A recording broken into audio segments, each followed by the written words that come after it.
Hello, everyone, and welcome back. We are here with, obviously, more Kinkoi. And obviously, last where we left off, more etiquette training. Looks like Ria, aka Maria Bishop, has to perform for Sylvie because of international relations.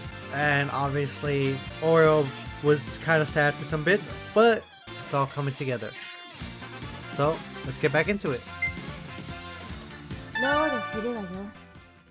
最近オーロが変なの。もともとそこそこな確率で変じゃない？そうじゃなくて、最近どうもよそよそしいっていうか、私のことを避けてるっていうか。気のせいだと思う。あと体のあちこちに無知の跡があるわ。おお、ガチモンで変だ。怖い。困ったわ。もしかして私嫌われちゃったのかしら。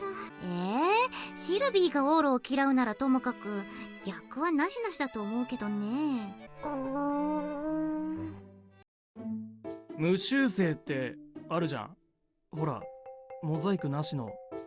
Like, I know we're able to see that stuff online all the time, but is that one for real?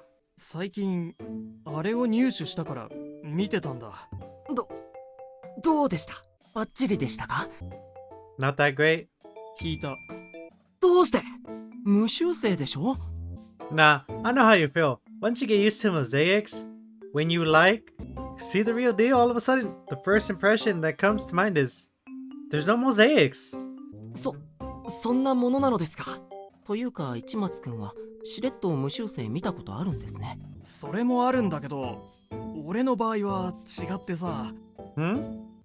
生で見れたのは良かったのよ。ちょっと感動すらした。You're such a guy, Psycho. その子、女として生きることにしたのに超でかくてさ。悔しいけど勃起したものはすごかった。ニューハーフもの？男の子もの。You went with that genre, right? From the get-go? You're such a guy, Psycho. でもふと気づいたんだ。その子、勃起はすごいのに根元の部分が小さいなーって。はい。根元のさ、こう袋が妙に小さいんだ。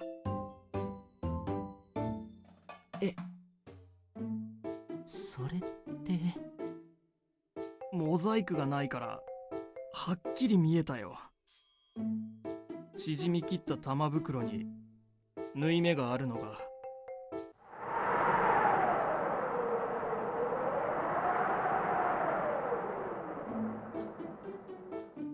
ニューハーフの型は取る。そうですね。その部分は男性ホルモンの発生源ですので。Ah! ドン引きだろ。 It's not that so much as... Ouch! 想像させないでください。痛い。考えただけで股間が寒やっぱ変なのはいつもじゃない？そうかな。ねえオーロ。Yeah? Reina called me while we were having our men's only porn discussion and quickly adjourned. オーロ、最近変なん？ Huh? オーロが最近頭おかしくなったって情報が匿名で寄せられたんだけど。What a horrible tip! Is that true, Sylvie? そこまでひどい言い方ではなかった風味だけど。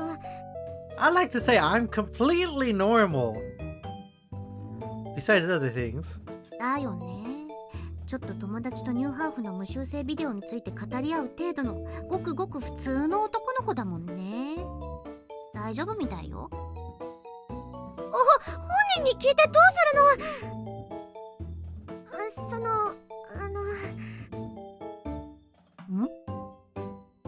？There's something up. いやー、ねえオーロ、この後シルビーとメロンパン買いに行くんだけど一緒に行かね？Hmm. 美味しいメロンパンのお店があるのよ。Ah, sorry, I already made plans later with Kikuchiyo. そう。まあまあ、約束があるって言うならしゃあないって。それはそうだけど、最近放課後にお誘いしても4回連続で用事があるって。それはちょっと多いね。オール友達多くないのに。いきなりシルビアさんたちに出てこられるのは焦りましたね。こんな話聞かれたら国辱もんだよ。We're your typical hot-blooded group of guys, but I think it's your taste in porn that would put you in hot water. Anyways, this might be a good time to get back to studying. 最近の市松くんは急に真面目になりましたね。There's nothing wrong with bringing up my grades. Kikuchiyo tutor me. ええ、 Sorry to have you join me all the time. 構いませんよ。庶民の方が生活を向上させんとするならば、それを手伝うのが貴族の務めです。He takes me off in subtle ways, but he's a good guy. I had to come to the realization that it was pointless to brood over Sylvie anymore. Thinking about how the future would turn out was a waste of time. The better plan was to bring up my grades however much I could right now. I would become the best match for Sylvie I could be.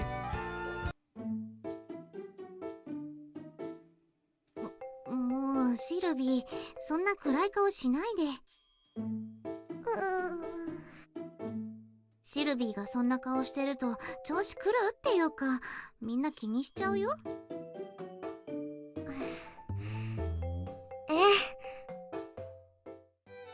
That evening with Mina, what's the plan for today? 大体のことは教えてしまいましたわね。逆に何を習いたいとかございまして？ As long as I won't get whipped, anything. Oh, etiquette at a buffet style dinner was pretty complicated, so I can't really keep it straight. では本日はその復習を。ここにお皿があるものとして、まず取るときはどうするんでした？ Predict the flow of people and fundamentally proceed from the right? そう、よく覚えていますわ。I remember, but it doesn't make much sense. It's a round table, so which way is even right? 中央から見て右です。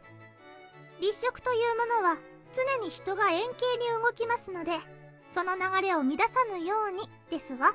Circular...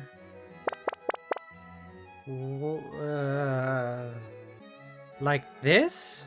そういうボケはいりませんわ。全体が渦を巻くように動くということです。中心部を起点、人が右回りに。I see. Wait, based on that theory, wouldn't the people standing in the center of the room end up spinning around in place? そうなりますわね。Okay, Mina. Stand right here. くるくるくる。おバカ、そんなわけないでしょう。 But you played along! 部屋の中央はダンスフロアなり階段に使ったり。 Wouldn't people spin if they used it to dance? なるほど。 Okay, Mina. Dance in the center. くるくるくる。おバカ！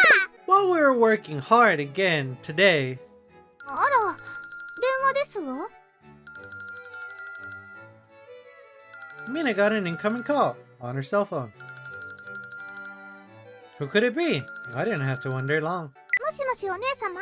Sylvie, huh? はい。ああ、はい、例の。ちょうどよろしいですわ。今隣におります。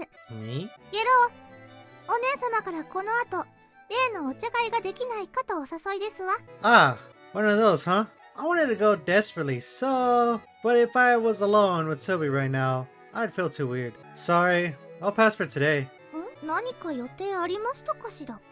A cold. I think I've gotten a bit of a cold today. ああ、そうですわね。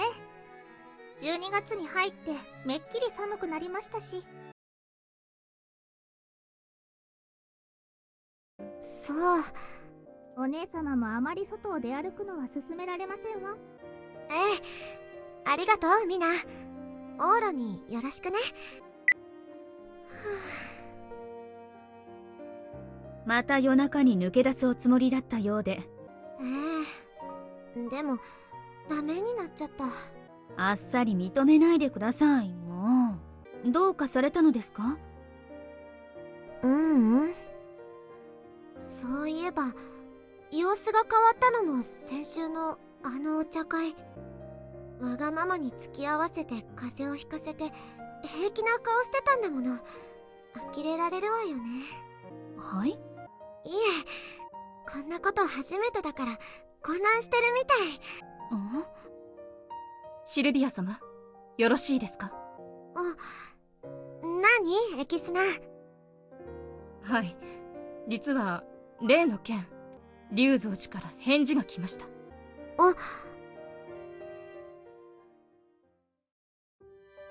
Why?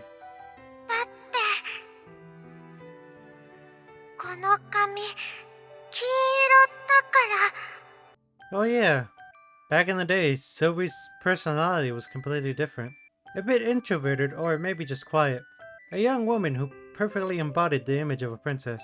She was just as naive when we played back then as she was now. But back then, she seemed to lack confidence in herself. What's so bad about golden hair? Don't cry. That was still the only time I ever accidentally made her cry. Still, why did she cry? I didn't remember. Something about Sylvia being separated from people she cared about when she returned to a country? Then what else? She said something about the color of her hair being bad. I wondered how having blonde hair and being separated from those dear to you were related. I didn't remember that. All I could remember, like I said, don't cry. I love that color. Your blonde hair. It's really pretty. And I like it a lot. ほんと？イチ、この髪好き？ Yeah, it is pretty. So, I do like it.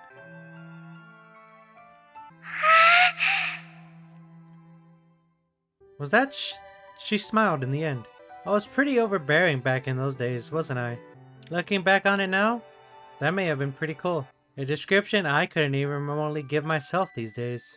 It was naturally something I could only say because I was a kid, but still, the Ichi from those days and the current me, if I had to say which of them pulled off being cool, ねえ、イチ、 yeah? ありがとう。国に帰ってもあなたのこときっと忘れない。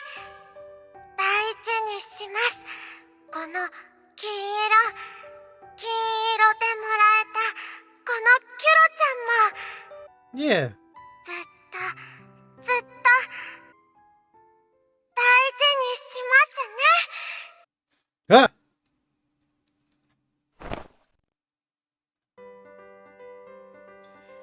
I woke up. Huh?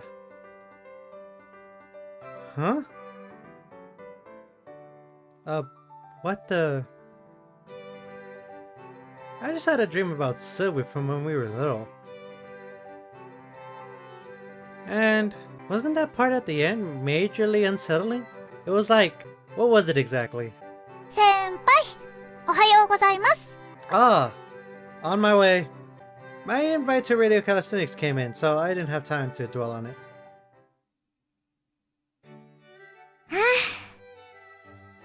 おはようございます、シルビア様。おはようエキスナ、ボラル紅茶も。おはようございます。昨べは憂鬱そうでしたが、多少さっぱりとされたお顔ですな。さあ龍蔵寺さんがうまくセッティングしてくれたのが嬉しくてね。あの件、しかしシルビア様、あの件のせいで来週龍蔵寺の方にご挨拶に行かねば。それくらいはするわよ。お願いを聞いてもらったんだもの、礼儀だわ。それにまだ何か？ちょっとだけいい夢が見られてね。どんな夢です？小さい頃の夢、私がお姫様になる少し前、人生で一番大変だった変化を大切なお友達に応援してもらった時よ。あの時の。どうも姫様の人生は日本に来る時が転機となることが多いですな。そうかしら。そうかもね。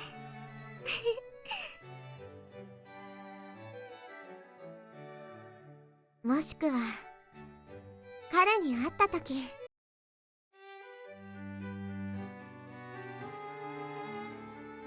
I've been taking my classes seriously recently, but ですので確率を導く時の公式は極めて基礎的な公算を繰り返すことで。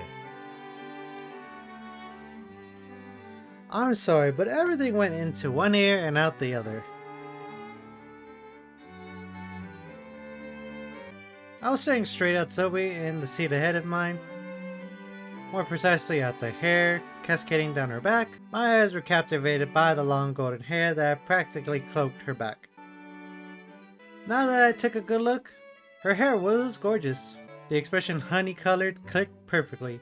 Every individual strand was a subtle pigmentation to it to make it see-through. But combined with her golden locks, emitted a beautiful radiance. Golden hair. From a global point of view, blonde was the most popular hair color, wasn't it? It was a color seemingly considered symbolic of beautiful men and women since the dawn of man. Black or dark hair made the most sense as it was necessary to block out ultraviolet rays from the sun. Blonde hair strongly defied that concept. It only came about in regions with minimal direct sunlight, such as those in Northern Europe. A variety of hair rare enough you could even call it idiosyncratic. However, there were many who were captivated by it, even the Japanese. Then again, black hair was nice in its own way too. But I did think this golden hair was just as beautiful. So, why had Sylvie cut it off? I couldn't remember. I wondered if I've gotten the wrong idea and asked Mina about it this morning. お姉様が髪を？ああ、昔一度ありましたわね。急にジョキッと切ってしまったことが。Did something happen to her? 知りませんわよ。私当時はお姉様とあまりお話ししませんでしたし、気になるなら本人にお聞きになって。Ask her? That was easier said than done. But yeah, that probably was the wisest choice. For whatever reason, right now, Sylvie was... Sylvie was just must have noticed me watching and suddenly turned around. She gave me her usual sweet smile as if she were saying yes. It happened so suddenly that I looked down on reflex. Oh crap. The second our eyes met, I looked away. Some exceptional creepy behavior right there. But patch things up, me. This was Sylvie I was dealing with. Things would be fine as long as I looked up and smiled back at her. She would smile away one tiny moment of rudeness. She would...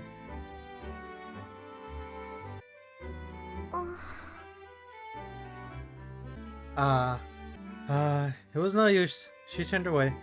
Everything ended on a rude note. What the heck was I doing? It was partially due to how flustered I was after realizing how I felt about her. However, as of late, I'd found it difficult to even talk to her. What could I do about this? Well, this was Sylvie, so I bet she wouldn't let this much get to her. But still. オーラ、やっぱり様子が変。私のこと嫌がってるのかしら。落ち込んじゃダメよ。あの企画のことを知ったら絶対にまた仲良しに戻れるはずだわ。こっちこっち。キサキさん、授業中に携帯をいじらない。すいません。でもなんで私だけエルチもいじってたのに。真面目なカバレロさんがそのようなことするわけがないでしょう。罪悪感チクチク。The dicey mood between us lingered all throughout lunch period. ねえねえクルス・クラウンさん。何？ As expected, I had just kept following Sylvie with my eyes. I didn't want her to leave, nor did I want her to approach me either. I was being real selfish, I know. For that matter, この前顔見てファンになったからググってて知ったんだけど、イロエさんってソルティレージュの人が明日日本に来るって本当？ My jealousy was the one thing on full blast. With that, this hopeless situation continued. 本当よ。イロエ、私のそうね、幼なじみ。いいな、会いたい。一目でいいからあのレベルのイケメンを直に見たい。会うだけなら。エル、どうかしら。今回の日本訪問はほぼ休暇に近いですので、懇談程度ならスケジュールを作れますよ。オーケーみたいよ、メゴちゃん。いいのマジで？おっしゃー。明日いつ頃行けばいいとかある？そうね。じゃあどうかしら。ついでにうちでみんなでお昼ご飯でも食べない？なんかすごいことになってきた。今月末に企画してることの下見にもちょうどいいわ。クルスクラン様のお家に？ねえねえ、それってうちらも行っていい？もちろん。50人までなら招待できるわ。規模がさすがは王女様。でもおっしゃー。メゴちゃんが来るならレイナも来るわよね。うまいもんが出そうだし、もちろん。ちなみにお昼ご飯ってのは？一応イロエの日本での初めての食事だから、日本のもので美味しいもの。ラーメン？寿司にしよう。この前オーロが食ったっていうマグロのすごいの。ああ、お寿司もいいわね。そうしましょうか。わかりました。大間に連絡しておきます。Things has escalated quickly. それで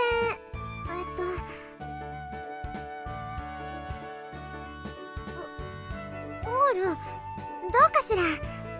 Huh? ほらオール、この前のお寿司気に入ってたわよね。明日なのだけど。This sure put me on the spot. I wanted to eat the sushi, and there was no telling how many times I get to eat a luxurious meal in my lifetime. However, given who would be the primary focus of that lunch party, I'll take a pass this time. Let me next time, okay? わかったわ。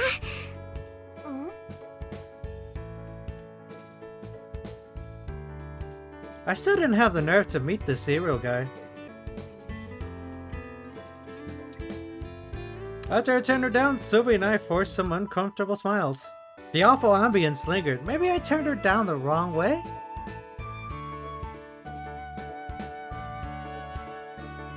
レーナ、なんかあの二人変じゃない？市松くんはともかく、クルスクラウンさんがああもあっさり引き下がるなんて。確かにいつもならどうしてもダメって食い下がるよね。あれ、反則ですよね。可愛すぎて。同性相手に鼻血出そうになったのは初めてです。まあ、いろいろもろもろあるんだよ、人生は。オーラ、ね、Yeah? 明日、諦めるとして、来週の水曜日はどうかしら。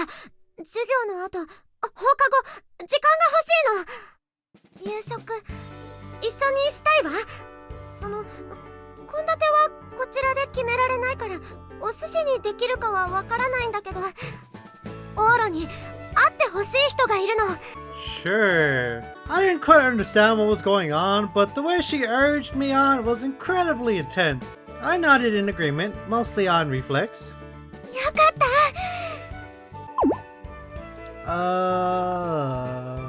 Sylvie drew in close and squeezed my hand. なんだ、いつも通りか。天然小悪魔、クルスクラウン様らしいですわ。あれもやられるとマストでドキッとするよね。I ended up caving in. Next Wednesday, huh? The day of the week was irrelevant, but would I end up meeting Iro-san when the time came. I had to prepare myself emotionally by then. But these circumstances weren't especially kind to me. Not only had I made plans with her for next Wednesday to make matters worse. 明日時間はありますわね。私たちの屋敷へ行きますわよ。イロエと言って、あなたが目標にすべき紳士のマナーを心得た男が参りますの。一度会っておくとよろしいですわ。Right. Whenever I managed to escape, another bombshell kept getting hurled at me from another direction. But tomorrow I... ないでしょ？ Right? But this girl had a handle on my schedule. ちょうど良い機会ですわ。私としては完璧に仕込んでいるつもりですが、騎士員の者たちにもあなたを査定させます。私が磨きをかけた男がどの程度上流階級に通用するかのテストにもなりますわ。Oh. To top it all off, Mina was excited for entirely separate reasons. Now that it had come to this, there was no way out. I owed her for everything she had taught me lately too. Huh. In the worst case, this etiquette inspection itself would only result in being laughed at if I messed up. That was fine, but Iro, Sylvie's childhood friend, I'd sooner avoid embarrassing myself in front of him. Sword Tolge had lively diplomatic relations with Japan at present, but that was only for around the last decade, although there may have been exchanges between both countries. Surely that brought about some level of tension between their people too. As a result, very few residents traveled back and forth, and only a single embassy in Tokyo had been erected as a foreign assembly hall. Additionally, there was a severe lack of consulate or otherwise, like a standard office building in one of the bigger cities like Osaka or Nagayo. However, a single consulate had been built several years ago here in Hamachu. Well, I bet it was a villa explicitly for Sylvie's family to live in. With that said, the Vienna Convention or something like that was seemingly in effect, so it wasn't a place Japanese residents could enter at a moment's notice. いらっしゃい。 But you could obviously get in if invited by a princess. いらっしゃい、綾香。来てくれたのね。みんながどうしてもって言うんだもの。んなこと言って、いつになく素直に来たくせに。ちょっと下調べしたかっただけよ。レーナもいらっしゃい。あら、そういえば結構久しぶりね。春夏はよく来たけど最近は少なかったかな。もっと来てくれればいいのに。私みたいな庶民にはでかすぎて落ち着かないんよ。そして Sorry for showing up after I said what I said yesterday. 大歓迎よ。 She was close. For whatever reason, Sylvie seemed overjoyed that I came. Oh well. It was great as long as she was happy. It was great, but... で、そのイロエさんは？ That was what had me concerned. ちょうど今到着したところです。イロエ。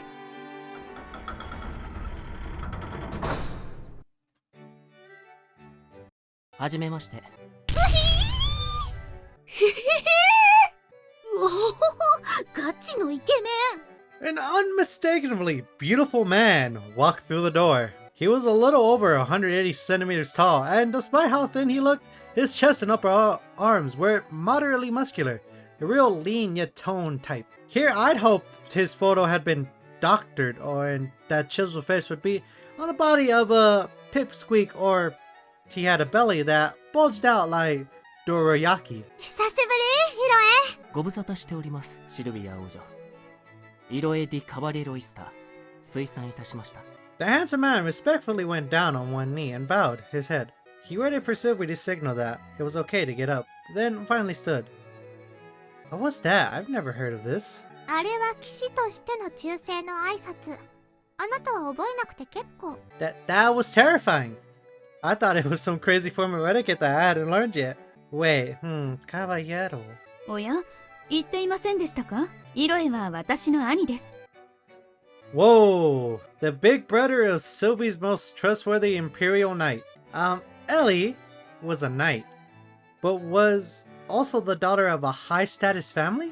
which would make her brother another member of that same pedigree? My odds of success just sunk even lower. 数年前までは歴代最年少で騎士の名を襲名したと国で評判になった男ですわ。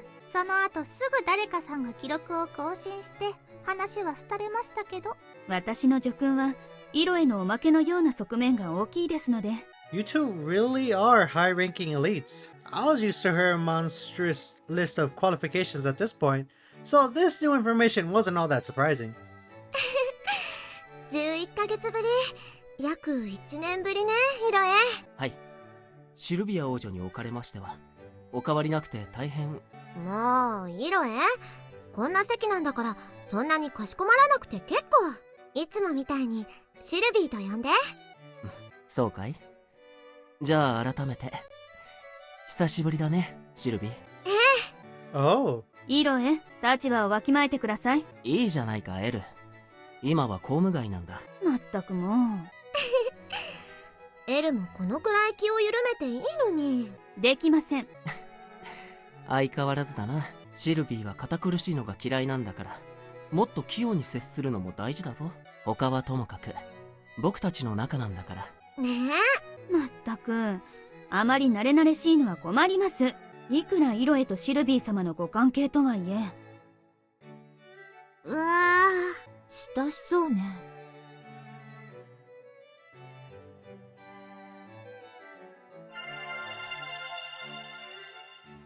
Oh! This was intimate conversation hit even harder than his high-quality introduction, and my heart has being chopped into tiny pieces. かいい美形だ。イケメンだ。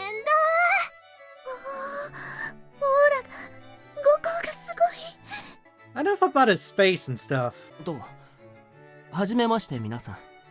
話には伺っております。皆様、シルビーのご学友とのことで。城ヶ崎様に加賀様でよろしかったですか？知ってくれてる？お話は伺っていたので、事前に写真で確認させていただきました。あら、なめですのね。良いことだわ。He even earned Yogasaki's goodwill within 10 seconds of meeting her? それで、 He came to me. Calm down, me. It wasn't like he was trying to pick a fight or anything.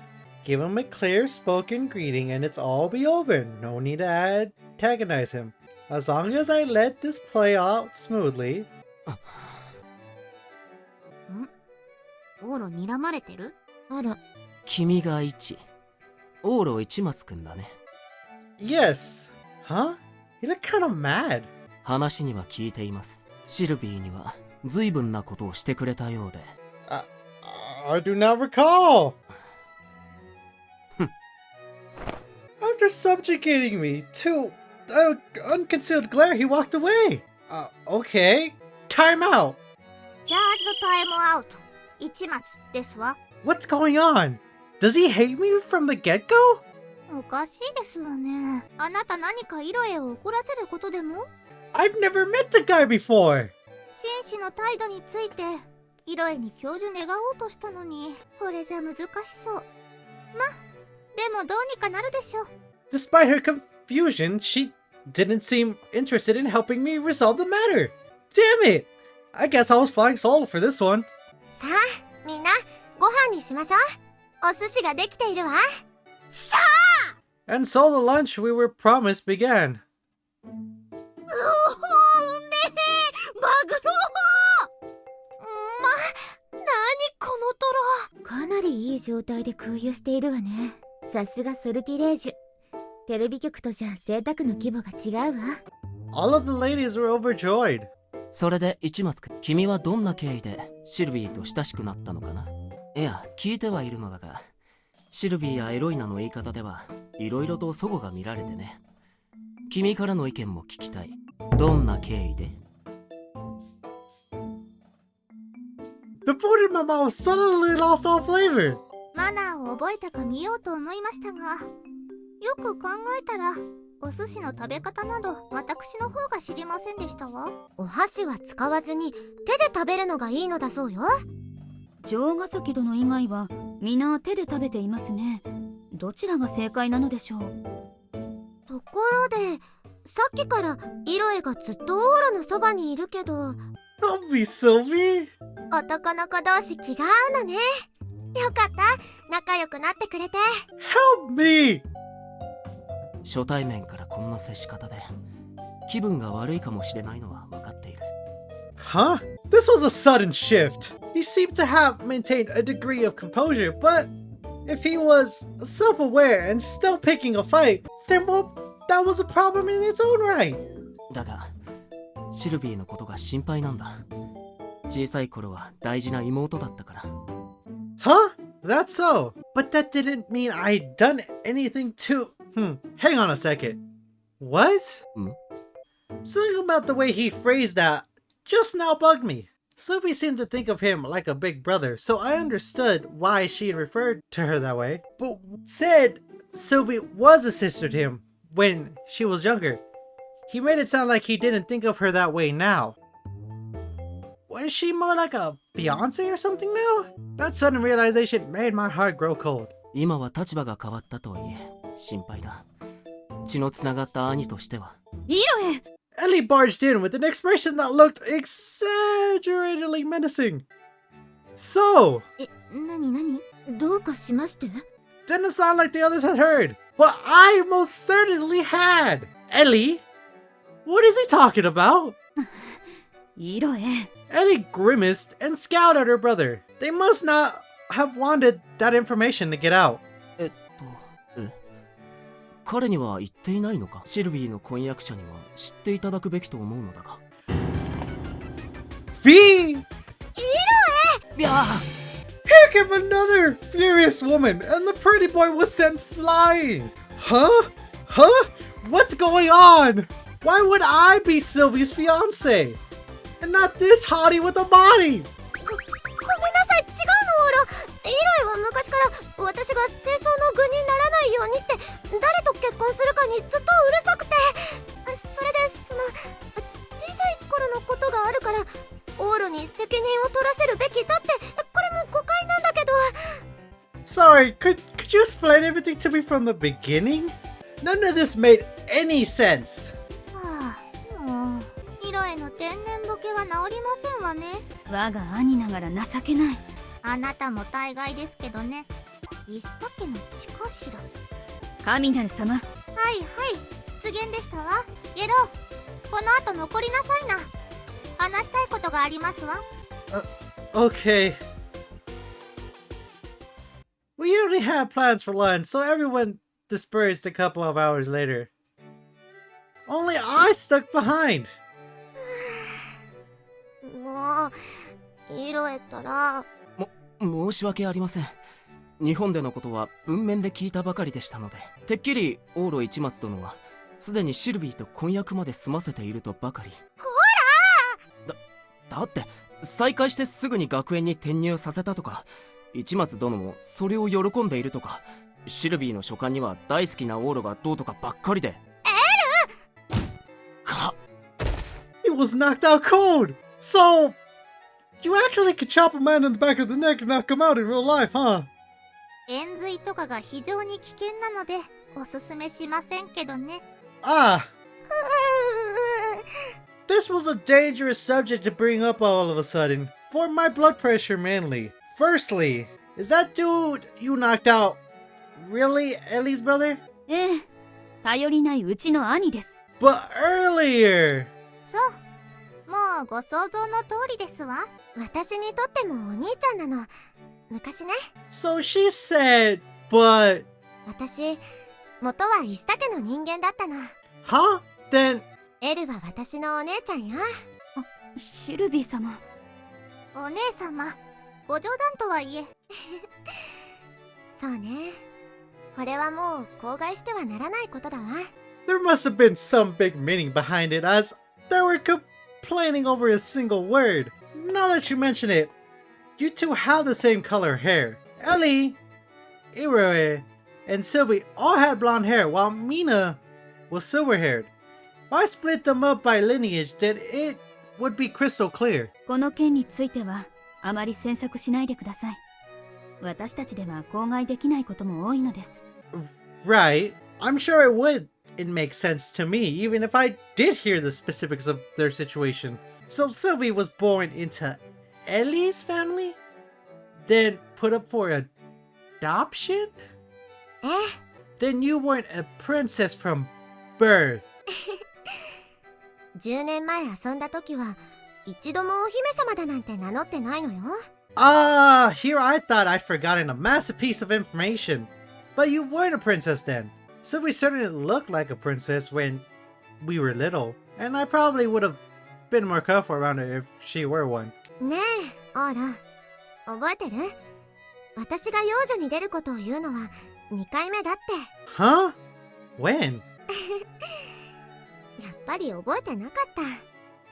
10年前、私が日本に来たのは、この養子縁組の手続きが落ち着くまで、私を一度国から遠ざけようとしてのことだったの。 Wow. First I'd heard of it. Those who were scowling. Her being kept at a distance surely meant there was some deep dark meaning to it, right? Only Sylvie had a carefree smile. I shared the feeling, and that's how we met. It was lucky you were put up for adoption then, huh, Sylvie? え My comments seemed to have irritated Mina and Ellie, but Sylvie seemed pleased and smiled sweetly. 当時は煩わしかったけど、結果ラッキーだったわ。イチと相馬くん。それに、たくさんのお友達ができたんだもの。それに何より、あのキャンプのおかげで自分のことが好きになれたわ。この髪の色が。Ah. Oh yeah. Do you hate it? Your hair. はい。 Why? だって、この髪、黄色だから。 What's so bad about golden hair? だって。 Don't cry. Back then, Sylvie hated the color of her hair. If her new adopted family all had silver hair, then she would stick out like a sore thumb. Did that more or less cover it? And so... あのキャンプのおかげで私、変われたの。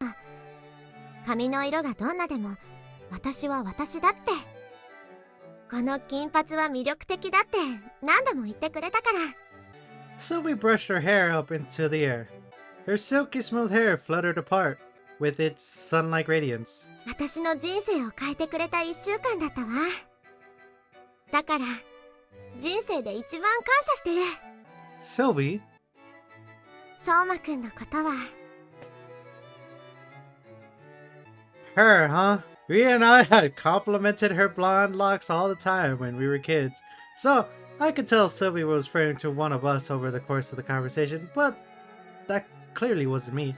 あ、もちろん、オーラにもよ。私の金髪、綺麗だって何度も褒めてくれたわよね。思い出すと照れちゃうくらい。 Yeah, I probably said it more than I should have. I said as much to make her stop crying, but nah, I probably was hitting on her in my own childlike way. She was awfully adorable.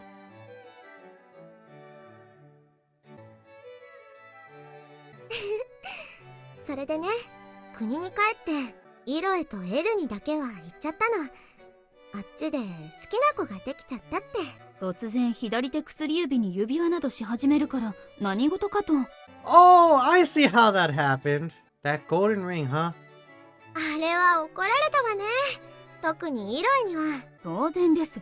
あまり意味が分かってなかったにしろ、これから王室に籍を移そうという時に婚約指輪ですから。イロエは激怒しておりましたわね。可愛い妹を清掃の具になどさせるものか。シスア家には渡さないと。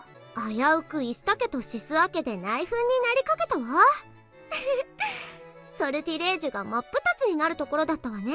It's terrifying to hear you say that so casually. その際、シルビー様にこの指輪を渡した日本人は誰なのかと大変な騒動になりました。日本での生活を調査したところ、いちなる少年がお姉様と親しかったと分かり、往路一松の名をイロエが危険視したのはその時からでしょうね。Sortoge had a mark on my name since that far back. 縁があるわね、私たち。It was surreal how carefree we'd been about the whole thing, especially since I'd all but forgotten about it and Sylvie could only recall the name Ichi. Still, I can't believe that ring turned into such a big deal. 表だってつけられなくなったのはそれが原因よ。まったく困るわ。私と相馬くんにとってとても大事な約束の印なのに。Incidentally, Soma's, or rather Rio's ring, was currently hanging around my neck in a pendant form as we spoke. Oh yeah, I should probably ask her about that. What sort of promise was it? It had been mentioned before that there was some promise surrounding this ring. 作った時、相馬くんと約束したの。これを将来結婚指輪にしようって。Now it was all coming together. Sylvie intended to wear it when she and Soma got married, while Rio was encouraging Sylvie to use it at our wedding instead. I wanted to tell her the truth, but I needed Rio's permission before I could. 聞きたいことは以上？ Yeah, I was generally satisfied.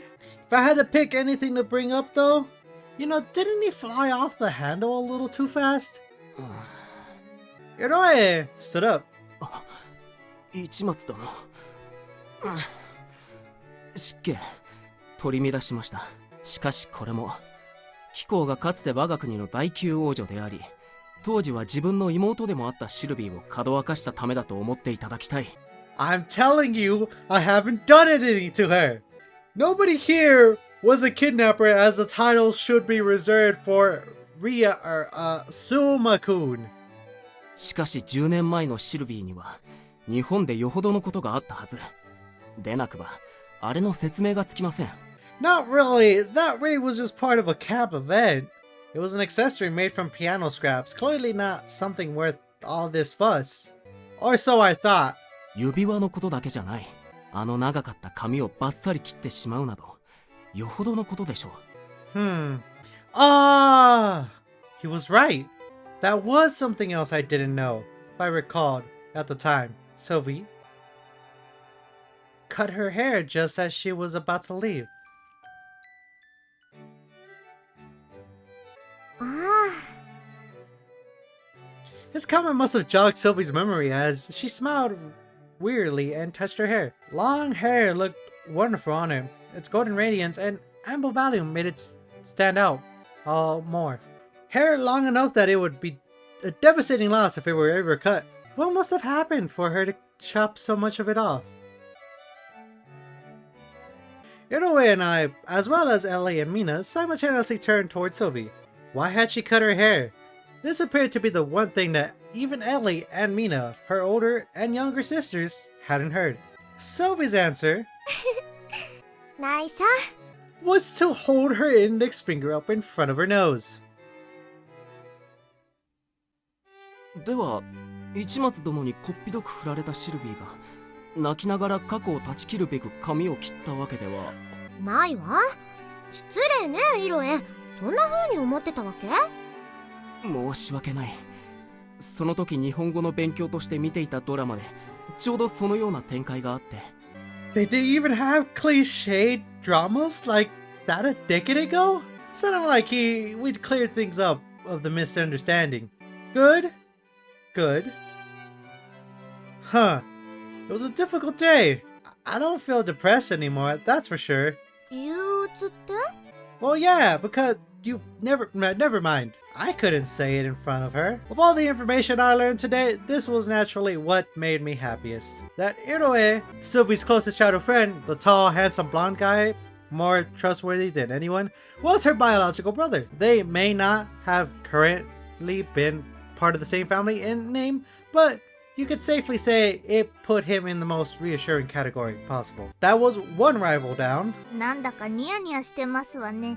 気持ちの悪い。 Don't be that way. A man's heart was a complicated thing. よくわからないけど、オーラが嬉しそうでよかった。よかった。 Huh? For some reason she was gazing straight at me. I wasn't sure why, but it made me blush. I turned away out of shyness. そうだ。ねえオーラ、お昼のお寿司をあまり食べていないわよね。Yeah, I didn't. Things had gotten so intense with Aurora that I couldn't really taste the food. 夕飯もここで食べていかない？できるわよね、エル。はあ、ですがマグロはもうありませんよ。そうなの？困ったわね。ああ、ちょうどよろしいですわ。エロいな。適当に見繕ってフランス料理をコースでお願いできますかしら。ゲロ。ちょっとてんやわんやしたけれどテストを始めますわよ。I see. That was part of the deal, wasn't it? The entire reason I came here today was to see how well my etiquette was compared to Iroi. いいわね。私、コース料理って待たされるのが苦手だけど、オーロとならお話も弾むし、ちょうどいいわ。And with that, my return home was postponed a bit longer. I ended up in their care until nightfall.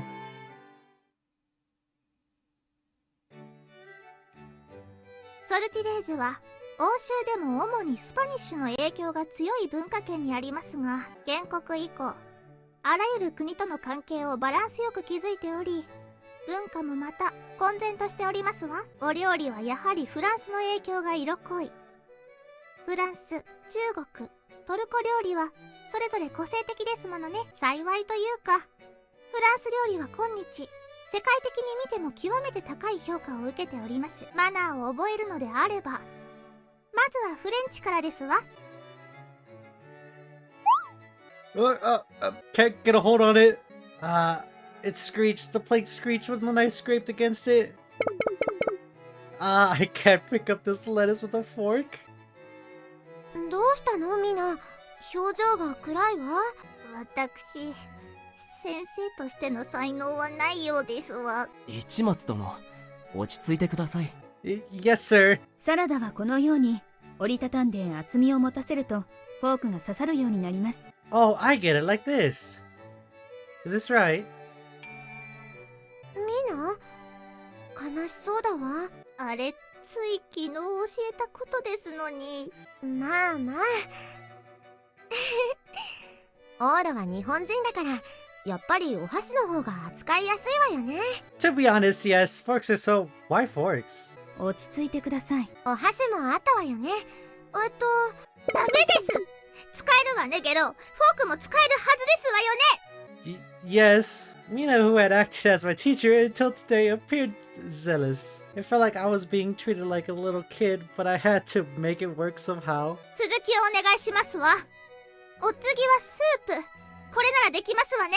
Yeah! Eating soup was easy enough and was one thing I didn't need formal instructions for. A cream-colored soup was eventually placed before me, and when I scooped at the broth with my spoon...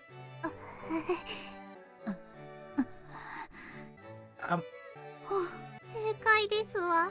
You don't drink but eat soup, right? And slurping was a non-starter. そんなに硬くならなくていいのに。日本に来てからパンが美味しくなった気がするわ。北欧のソルティリージュに比べ良い小麦が手に入るのでしょう。So we happily munched on the bread that had been brought out for her. Yeah, this was the right time for bread to be served. Let me think. It was impolite to dip it in the soup and eat it. Whoops. Right. First cut the bread into bite-sized pieces, then came the butter. Next came the main course, which consisted of fish and meat dishes. This part was a piece of cake. You simply cut the dish into bite-sized pieces, then brought them into your mouth. ミナったらオールのママみたいよ。確かにひな鳥を見守る心境ですわ。And a strict one at that. Sylvie giggled. 神なる様も随分と市松殿とは親しいご様子で。It happened in between the fish and meat courses, so there was no time for idle chatter. え？ She's been taking good care of me after all. Common sense would suggest having a princess wake you up every morning, all while wearing a maid's outfit, was impossible. 私もミナみたいに寮に行きたいな。姫様。わかってます。神なる様、何かご不便は？ありませんわ。煩わしくない生活というのも楽しいものよ。Luckily, that same maid seemed to be free of any hardships. ねえオーラ、寮でのミナはどんな感じなの？ I'm not sure how to answer that. 馴染めているかしら。ほら、私もミナもちょっと遠慮されちゃうでしょ。 Oh, that does happen to come some extent. 気にするほどでもありませんけど。 There are a few girls who talk to her though, and she's getting along with Akane, who is the same age as her. Wouldn't you say she's fine? ええ。クラスで仲の良い方も何人か寮におりますわ。よかった。 It sounded like she'd been worried, and she looked positively relieved by our response. オーラとレイナがいるから心配はしてなかったけどね。 Oh yeah, Mina. You don't interact with Reina at all. お姉様のお友達とは存じ上げておりますが、それくらいですわね。 Pretty much just a first and second year in the same dorm then. If a busybody like Reina wasn't sticking her nose in Mina's business, it must mean she wasn't all alone. ねえ、寮でのミナのことは分かったとして、オーラにとってのミナはどう？ Hmm? あら、 That was a relatively difficult question to answer. ミナのことどう思ってる？ I mean, she's obviously cute. よねえ、ミナってほんと可愛いの。 She's obviously got a cute face, but everything she does is adorable too. わかるわ。小動物的なね。小動物？ I agree, she's quite majestic, but her little feet go pitter-patter whenever she jogs, and it's super cute. お菓子とか作ってあげるとすごいちょみちょみ食べるのよね。 Oh, I've never seen that. 実はすごい猫舌なのよ。熱いものを作るときしきりにフーフーしてるの。 Wow. もうやめてくださいまし。 Well, anyways, it's fun having Mina around. さあ。妹とオーロが仲良くなってくれて私も嬉しいわ。 I think of her almost like a sister myself. Feel free to call me Oni-chan anytime, Mina. またあなたたびたびそれを言い出しますわね。 I want a cute younger girl to call me Oni-chan. I'm sure 99% of Japanese men feel the same way. おお、日本男児の。せっかく日本に来たのだ。日本人のことを勉強したいのだが、そのお兄ちゃんと呼ばれたいというのが日本のスタンダードなので。 99.9% of men sure feel that way. 市松殿、この男は騙されやすいので勘弁してください。 99.9 ほぼ全員に共有する感覚とは驚きです。ソルティレイジュでは兄に相当する言葉を呼びかけるときに使う習慣はないのですが。 Sounds like modifying how siblings refer to each other is unique to Asia. Just like that, I learned from watching American movies and the like, it was normal for siblings to call each other by their first names. せっかく日本語を覚えたのだ。体験してみたいな。エロいな。ちょっと呼んでみてくれ。ん？ Ah, that's great.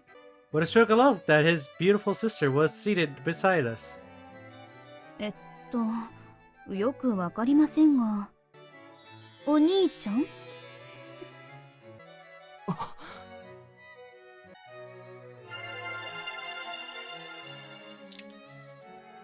どうされた色へ、すごいニターっとしていますが。いや、なんだろう。これまで感じたことのない感覚に襲われた。That single word allowed him to experience a newfound appreciation for his sister. That's amazing. Try it on me next, Ellie. 私が市松殿に言うのは齟齬があるかと。 Guess you got me there. It wouldn't be nothing short of roleplay if Ellie, who practically radiated the aura of an older woman, called me Oni-chan. On second thought, I'd like Mina to say it. Mina! 遠慮します。 The lady in question refused to play along. If you do, I'll obey any order you give me from now on. 別に呼ばずとも私が望めばあなたには身を粉にして付き従っていただきますわ。 Scary. お兄ち Where did that come from, Sylvie? ゃん、オーラが喜んでくれると思って。お兄ちゃん。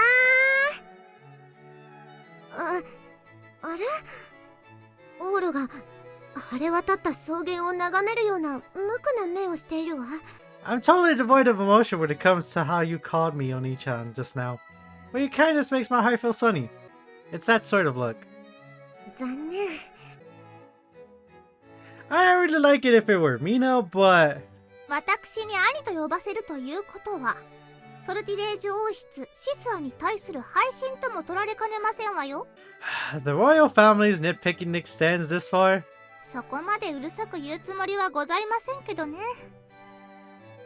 今お姉様が普通にお兄ちゃんって言っちゃったし、私にそう呼ばせたかったらシスア家に入り込むくらいの器が必要ですわ。Mechanism? 人生の器です。例えばお姉様と結婚して本当に私の兄になるとか。Ah! It's a joke, you're saying. Get married to Sylvie, huh? To be perfectly blunt, that actually was my current goal. So it was pretty hard to laugh. Please don't steer the conversation in weird directions. Sylvie's going to laugh at me. Or so I assumed, but as I forced a smile and turned towards Sylvie. Huh? Sylvie's face had turned beet red and she quickly looked away. What the?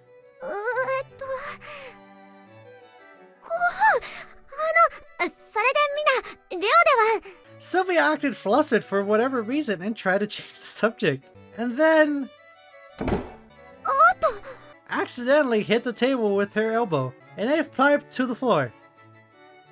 Sylvie forced a smile as if she were silently admitting to her mistake and her face returned to its usual color.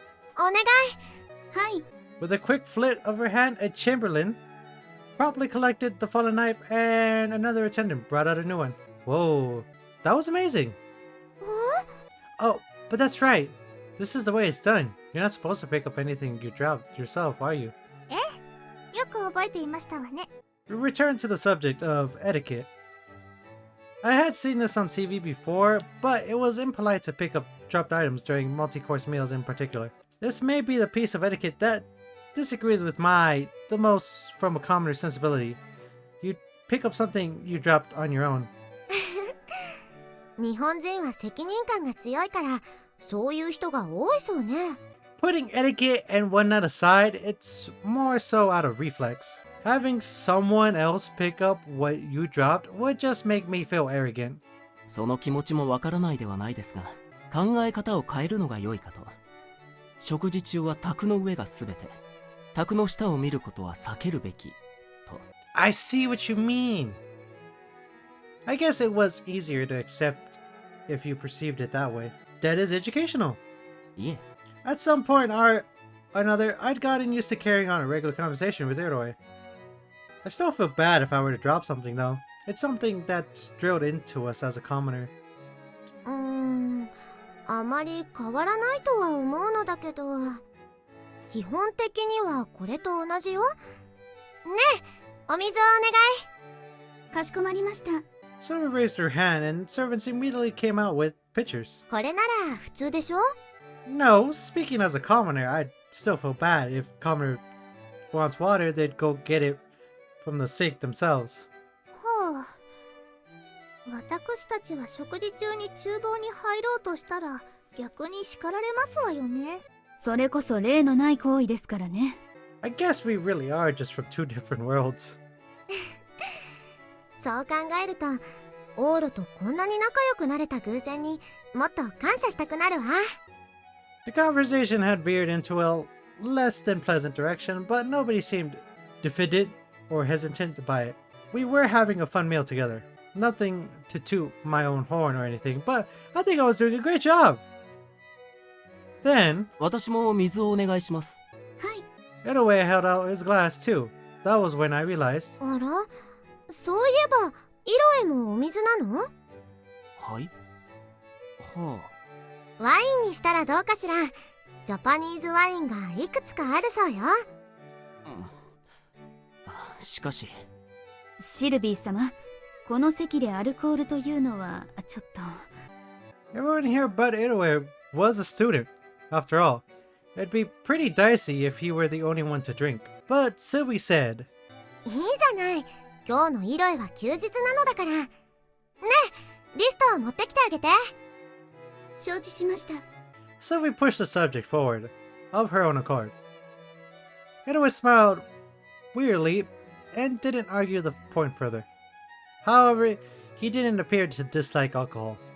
そういえば、ジャパニーズワインは初めてです。They've got wineries in Japan too. 日本のお酒は世界的にファンが多いので、海外用に様々な種類を作っているようです。 Yeah, Japanese rice wine boom. I think I've heard of something to that tune before.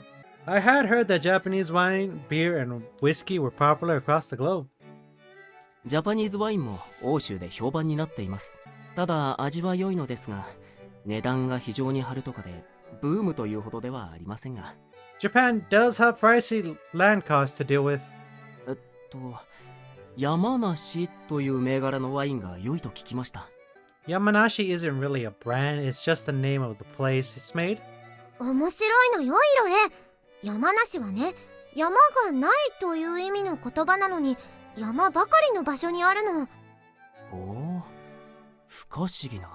I used to hear jokes like that back when I was a third year in elementary school. The wine came out. 良い香りです。ジャパニーズワイン、侮れませんね。He seemed to like it. ねえ、エル。ダメです。じゃあ。 No surprise Ellie would step in to stop you, Sylvie. Have you never drunk before, even once? 外交先の習俗によっては飲まなければならないこともあるので、一口二口は練習していますが、公務を外れて飲むことはありませんわね。Just then, preparations must have been complete as plates of our fish course had taken away. The main course, our meat dish, came out.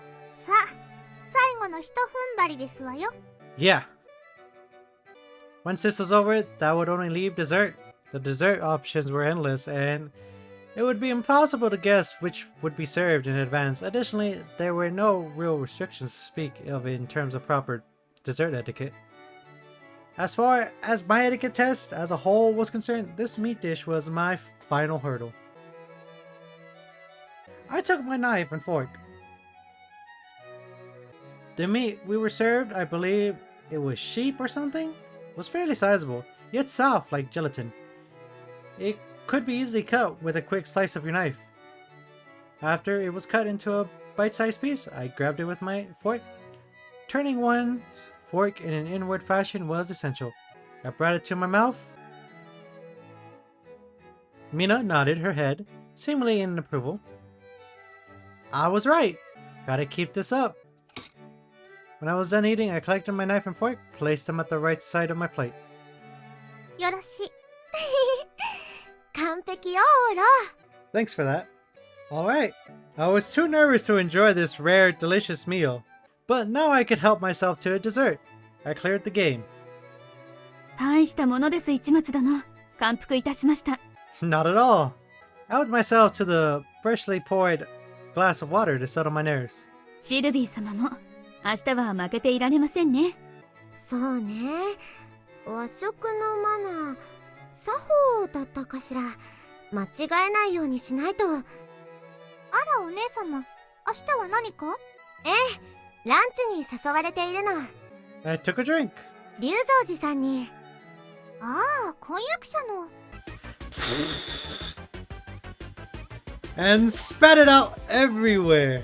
大丈夫で？教えてなかった私も悪いけれど、水を吹き出すのもマナー違反ですわよ。Beyonce? あちらが。落ち着いてください。Water went down my windpipe. I had to calm down. I reached in Aura's direction as he rubbed my back and grabbed his glass. あ、それ。 The water I drank was bittersweet and astringent. Why would water taste this way? I emptied the glass in my hand in a single gulp, but purple droplets remained inside. What was this? What was this?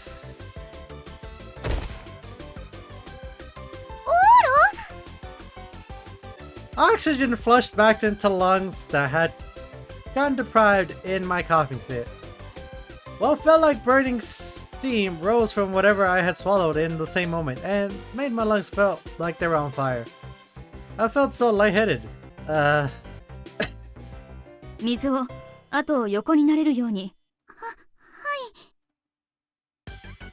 I could hear Sylvie and Ellie's voices, fading off further and further into the distance.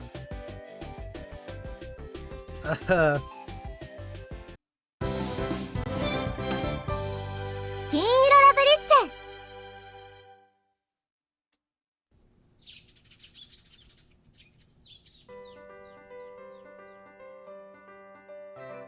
Alright, so we're gonna leave this right here. So we found out a lot of stuff. So that's pretty cool. Ellie and Itoe are all related to Sylvie biologically. Mina is not related to her biologically, but is her sister by adoption. So this is all really weird. But obviously one rival is down for our character Oro. And then overall we have now realized there is a fiance again, and so we're just going down a hill that's very intense for our character. And yeah, I feel the same way as him. Like this whole situation is just really intense. And then he drank wine and passed out. So yeah, so until next time everybody, thanks for watching and have a good day.